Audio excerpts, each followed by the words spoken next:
Warning, this video may contain graphic content such as sexual scenes, violence, gore, boobies, and the rest of the fun stuff. Unfortunately, YouTube won't allow that, so we'll try what we can. Please be over 18 to view this video, and don't say we didn't warn you. Endlessly searching for an original sin. Hey guys, welcome back to Song of Seiya or Seiya no Uta. We've been really having an excitement with this game. Let's see what happens now. When he wakes up, Koji finds himself laying on something dry and soft. A bed is a bed, he thinks to himself, even one that smells of mold and dust, and especially after sleeping in cold mud all night. There are no lights hanging from the ceiling, but the soft, warm light of the lamp fills the room.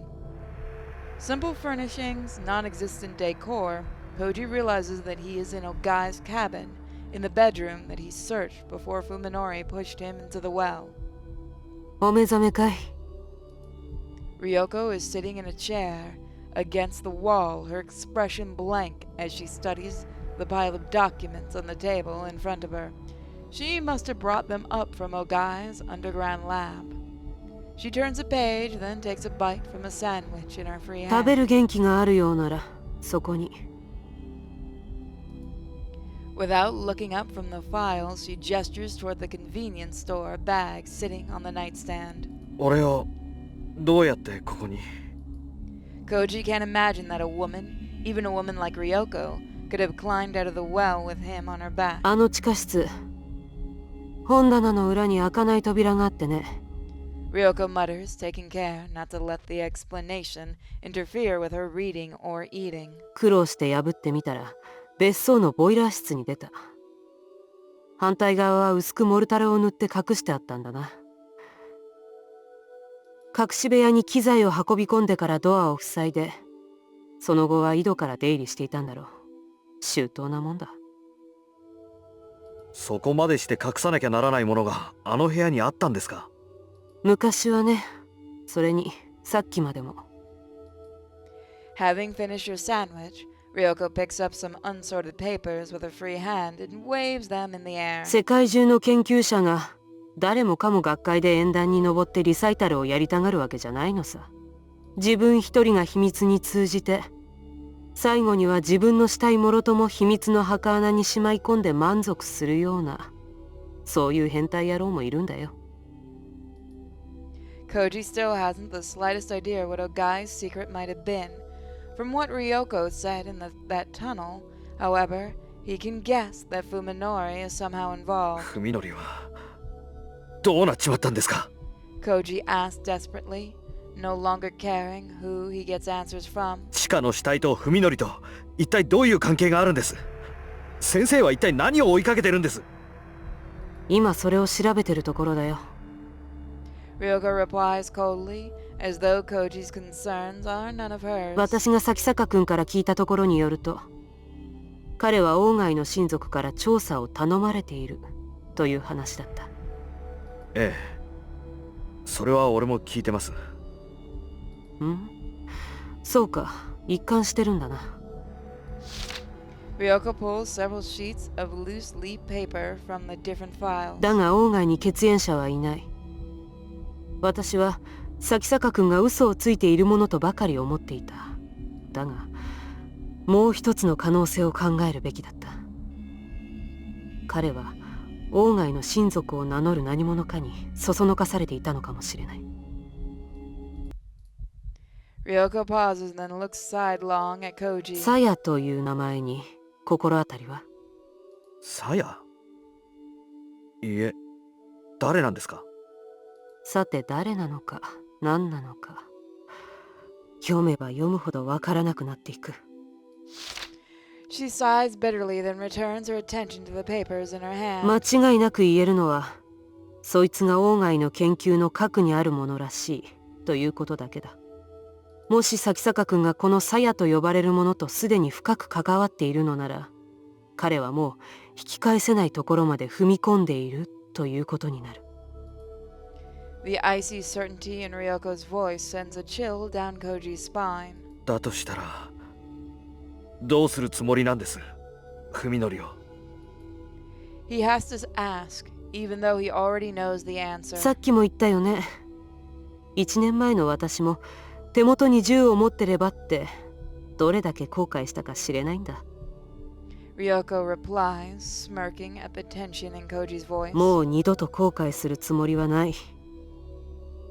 俺が警察に行けば済むことです。 Ryuko doesn't respond, as though she didn't even hear what Koji just said. 文則がやったことは殺人未遂です。俺が訴えればあいつは犯罪者として。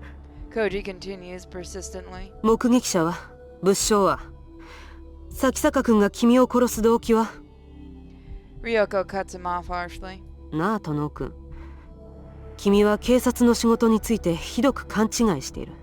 彼らの職分は正義を貫くことでも、市民の安全を守ることでもない。そんな。不条理な物事について、きちんと条理に沿った体裁を整える。彼らの思考はいつだって、より理解しやすい方、より説明しやすい方に傾いていく。それこそ、水が低い方へ低い方へと流れていくように。事実がどうあろうと彼らには興味ない。彼らが感知するところではないんだよ。そこまで決めつけることないでしょう。話してみなければ分かりませんよ。そう、わからない。そこが問題だ。Ryuko states as she pulls another sandwich out of the bag. She hasn't spared Koji a second glance since looking at him earlier. Even while talking, her attention is always focused on the papers in front of her. 君が錯乱した親友の手で井戸に落とされたと主張する。すると、警察はあと2つばかり真実の候補を用意するだろう。君が狂言自殺で親友を陥れようとしてるとか、あるいはもっとシンプルに、事故で井戸に落ちた君が錯乱して親友を疑ってるとか。この3案のどれかが捜査っていうレースで勝ちを競うわけだ。こんな博打に君は寝台潰すまでかける気かい？ Koji has no response. Can he really explain with cold, clear logic what drove Fuminari to do what he did? How can he convince anyone else when he doesn't even understand himself? そして一番の問題は、Ryuko says calmly, cutting into Koji's thoughts. 君がそういうランチキ騒ぎに手こずっている隙に、咲坂文則を追い詰めるチャンスを逃すことだよ。身辺で火の手が上がれば、彼は手遅れになる前にさっさと姿をくらますだろう。そうやってまた万事が振り出しに戻る。She pauses to take a bite of her sandwich before finishing. 私が鴎外を取り逃がしたようにね。A heavy silence falls upon them, with only the soft rustles of pages turning in Ryoko's hand to mark the passage of time. 教えてくださいよ、先生。 Koji says, his hushed voice breaking through the quiet. あなたが警察を差し置いてまで処刑しようなんて思うほど、そこまで許しがたいことって何なんです？鴎外って人はあの地下室で何をやってたんですか？ Once again, Ryuko ignores Koji's question. This time, however, Koji doesn't back down. His silent glare demands her attention as she pours through the documents before her. After some time, Ryuko rearranges the papers in her hands and sets them aside as though having come to some conclusion. She then turns her chair to face Koji for the first time since he awoke. なあ、殿君。Her hard stare belies the calmness in her voice. 君はここいら辺で降りた方がいい。ナスカ日光の温泉でゆっくり羽を伸ばして、何もかも忘れる気になってから東京に戻ってきなさい。忘れろと。Koji feels anger rise within him. 近江は俺の恋人でした。文則は俺の親友でした。それを忘れろと。そうだ、忘れろ。これは提案じゃない。警告だ。Ryuko replies, coyly, rebuffing Koji's anger. 今まではどうであれ。これからの君の人生に、その二人は一切関わりを持たないだろう。断言してもいい。じゃあ筑波は Koji shouts, unable to control himself. 彼女はどうなる？あの子は電話口で俺に助けを求めてた。どこかでひどい目に遭わされてたんだ。そりゃ何十時間前の話かね。私が君を助けてから何時間経ったと思う？そうでなければ井戸の中の君があと何時間持ったと思う？ She shakes her 遅すぎ head. るよ。彼女はとっくに死んでるだろ。 She shakes her head. 誰もが君ほど幸運だなんて思わない方がいい。 Stop it. She shakes her head, then declares coldly. あんたは Koji growls, unable to suppress his anger. あの井戸で俺の死体を見つけてもあんた何とも思わなかったんだろうな。そりゃ覚悟してたからね。まさか生きてるとは思わなかったよ。 Ryuko says, with a shrug, unfazed by Koji's ire. It is futile to argue with this woman. Koji realizes her values are fundamentally different from his own. Nothing he can say will ever move her. Koji gets out of bed and stands on shaky legs. どのくらい俺は寝てたんです？ざっと半日ばかり。消耗した後速やかに休息が取れるってのは羨ましいね。若いうちだけだよ、そういう無茶が効くのは。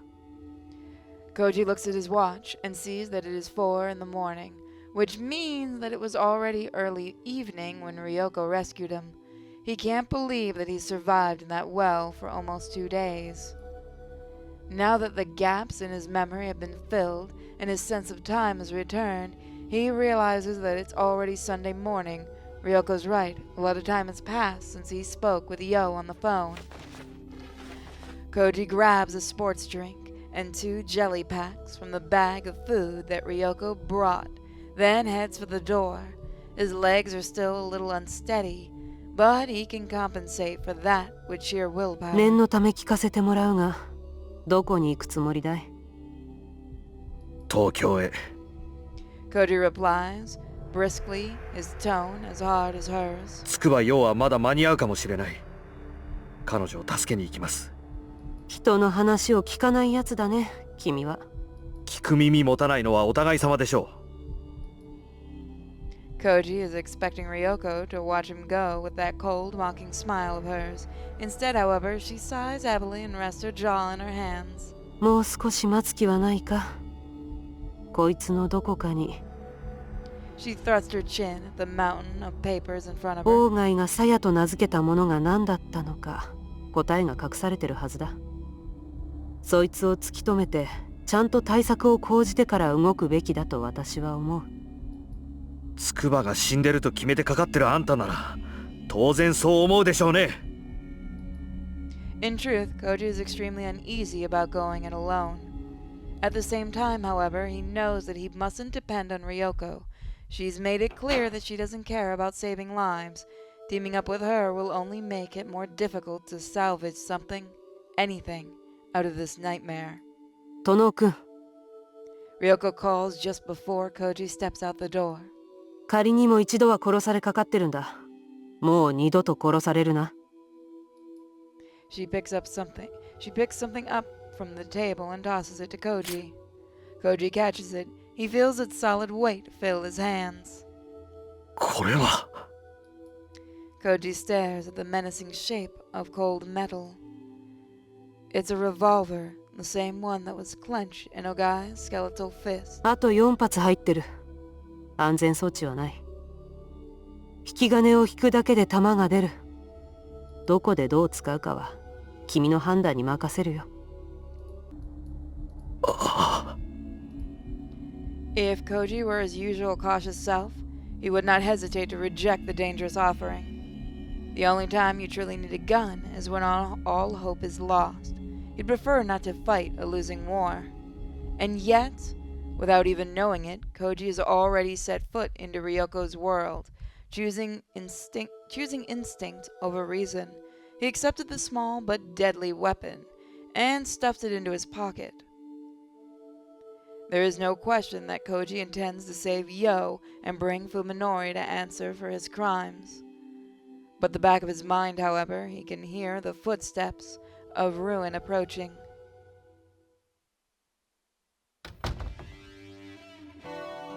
When he steps out of the cabin's front door, Koji shivers as the wind tears into his skin.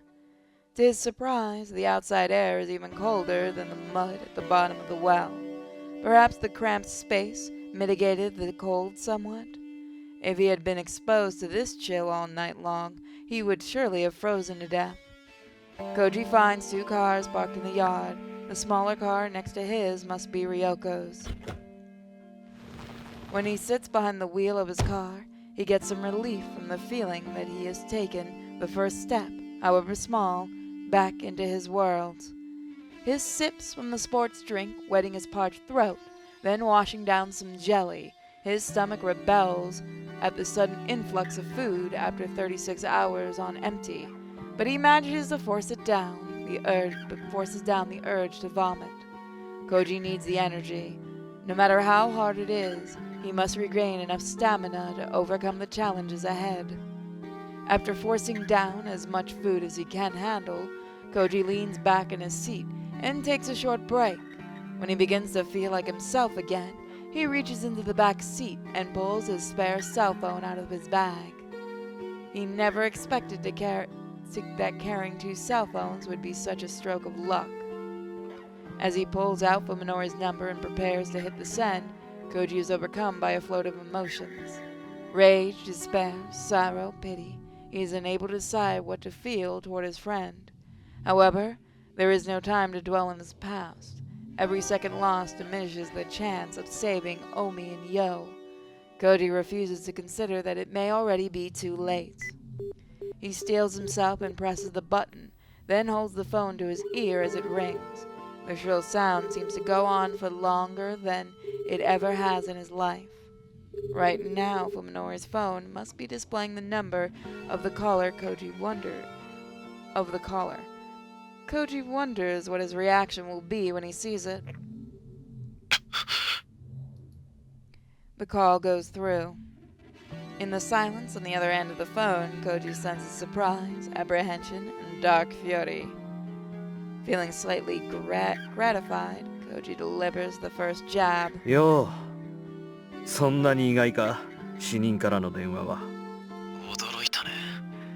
どうやって。As Koji is about to answer, an idea suddenly comes to him. 井戸の底に仕掛けがあったのさ。地下の隠し部屋に行くためのな。Koji says, a plan forming rapidly in his mind. He pauses to let it sink in. Then, with satisfaction filling his voice, he says, 会えたぜ。大貝正彦と。Fuminori's gasp tells Koji that the advantage is his. Keeping his voice bold, he decides to further exaggerate the truth. 何もかも分かった。サヤってやつのことも全部。何もかもバラしてやる。ところ構わずにぶちまけてやる。貴様は。It's obvious from Fuminori's tone that rage has overwhelmed his reason. Koji's bluff is working perfectly. His victory is tainted, however, as Fuminori's response to the name Saya brings a cry of anguish from the corner of his heart that still wants to believe his friend can be saved. 咲坂君がこのサヤと呼ばれるものとすでに深く関わっているのなら Ryuko's words play back in his head, sounding even colder than before. 彼はもう引き返せないところまで踏み込んでいる He mustn't allow emotion to sway. 海のり。近江と筑波はどこだ。 Koji suddenly switches topics, trying to keep Fuminori off balance. It all comes down to this. 俺にだって情けはある。お前の出方次第では考えんでもない。お前がこれ以上誰も傷つけないというのなら、俺にしたことは忘れてやる。この別荘で見つけたことも。俺だってこれ以上、お前とさやに関わり合いを持つのは願い下げなんだ。お海とようね。Fuminori's voice trails off. He obviously is trying to decide how far Koji can be trusted, and whether there's room for negotiation. Fuminori has been called out, and now it's time for him to show his hand. オウミのことは本当に知らない。彼女は僕の家まで来ていない。でも要は。 Fuminori pauses, then gives a knowing chuckle that sends chills up Koji's spine. 要はどうだかな。彼女自身が戻りたがるかどうか。お前のところにいるんだな。 Koji is relieved to learn that Yo's location and that she is at least still alive. At the same time, however, he remembers that horrifying phone call. It is clear now that Fuminori played some part in Yo's suffering. Had she already fallen into his trap back then? What has happened to her? How is she being treated? 彼女はね、念願かなってようやく僕の持ち物になったんだよ。 お前とオウミのお膳立てもようやく実を結んだわけだな。 Fuminori says with venomous sarcasm. Koji feels despair settle over his soul. How much lower will this man go? Must Fuminori seek out and destroy every memory of friendship they once had? スクバを解放しろ。彼女の安全を確認したら、お前らについての証拠を破棄してやる。信用できるか。そっちが責任。 お前に選択の余地を与えるつもりはないよ、フミノリ。 Koji instinctively realizes that it is dangerous to push his bluff any further. 後でまた連絡する。それまでによく考えておけ。 He hangs up without waiting for a response. Fuminori doesn't know that Koji is still at the cabin in Tojigi. Right now, he's probably worrying about whether Koji will show up at 1 hour or 1 minute. Koji hopes that he'll be able to take advantage of Fuminori's confusion. 3 hours, that's how long it'll take to race all the way back to Tokyo. Koji's afraid that his body won't carry him through such a long drive. His mind is clear, but his limbs still feel half asleep, like they've weighted down with lead. Although he knows that he has to stay resolute, Koji still longs for the peace he had just a few days ago, when life or death struggles were the first thing from his mind. Back then, he could never have imagined himself fighting to rescue a friend from the clutches of a madman. With each passing moment, he feels himself becoming less like a person he was. When all this is over, will he be able to return to his old life? Or will this change continue until it has consumed him utterly? Time is against him. Every second that passed is wasted. Even so, he decides to allow himself just 5 minutes of weakness. For exactly 5 minutes, he leans against the steering wheel and cries. And when his tears have run dry, and his heart is calm, Koji starts up his car and drives away.